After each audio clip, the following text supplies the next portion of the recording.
Hello అండి, welcome to my channel Rizwana ఛానల్కి. ఇప్పుడు నేను సైడ్ ఎఫెక్ట్స్ రాకుండా మొక్కలకి ఏం చేయాలో దాని టిప్ చెప్తానండి. నేను ఫాలో చేశానండి, అది నాకు బాగానే పనికొచ్చింది. మీకు కూడా ఏదైనా పనికొచ్చిద్దేమో అని చెప్తున్నానండి.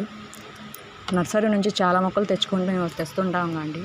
అప్పుడు తెచ్చినప్పుడు మొక్కలు ఎట్లా ఉంటాయంటే బాగా వస్తుంటాయి, మొక్కలకి బాగా పూలు బాగా పూస్తూ ఉంటాయి. తర్వాత ఇట్లా ఎండు కొమ్ములు వస్తూ ఉంటాయి.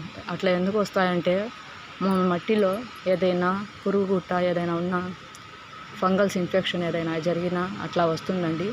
అప్పుడు ఏం చేయాలంటే మనం ఆ నల్లగా ఉన్న మొక్కల్ని ఇట్లా కట్ చేయాలండి. ఎంతవరకు ఉందో అంతవరకు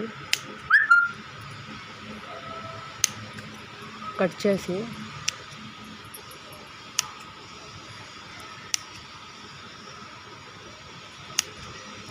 మామూలుగా వేరే మొక్కకు అట్లా వస్తే నేను చేశానండి, అది బాగానే సెట్ అయింది. ఇది వేరేది మీకు చూపించడానికి ఇట్లా చూపిస్తున్నానండి. ఇట్లా నల్లగా ఉన్న స్టెమ్స్ మొత్తం కట్ చేసి తర్వాత మట్టి మొత్తం ఇట్లా ఒకసారి ఇట్లా చేసి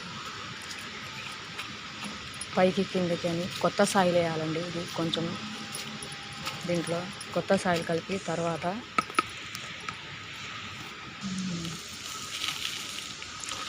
ఉన్నది మొత్తం తీసేయాలండి.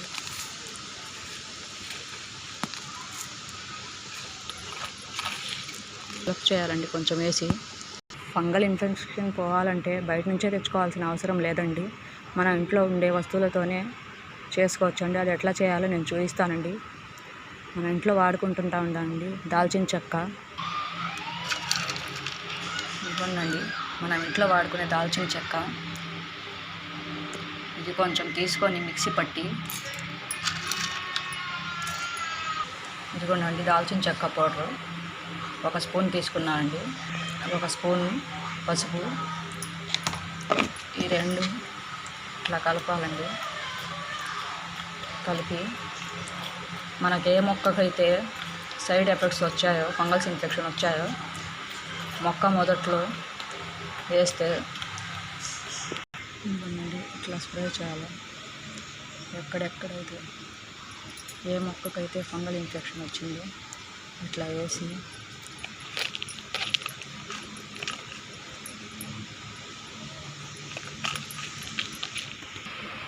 ఇదిగోండి. ఏ కొమ్మకైనా గులాబీ మొక్కకి 7 ఆకులు ఉంటే అది మగ ఆకు అండి. అది ఎంత పెద్దగా పెరిగినా దానికి పూలు అనేవి పూయవండి. అది ఎప్పటికప్పుడు స్టెమ్స్ కట్ చేస్తూ ఉండాలండి.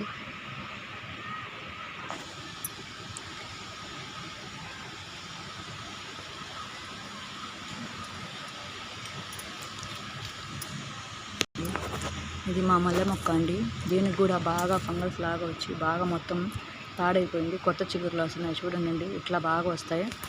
ఇదిగోండి, దీనికి కూడా ఇట్లానే నేను చూపించాను అండి ఇంతకుముందు. కొత్త చిగురులు వస్తున్నాయండి. గులాబీ మొక్క కూడా ఇట్లా ఏదైనా చనిపోతున్న మొక్కకి ఫంగల్స్ ఇన్ఫెక్షన్ వచ్చినా ఇట్లా వేస్తే 1 స్పూన్ చాలండి. అవి బాగా ఏపుగా పెరుగుతాయి. మా వీడియో కనుక నచ్చినట్లయితే లైక్ చేయండి, సబ్స్క్రైబ్ చేయండి అండ్ షేర్ చేయండి అండి. స్కిప్ చేయకుండా లాస్ట్ వరకు చూడండి. Thank you.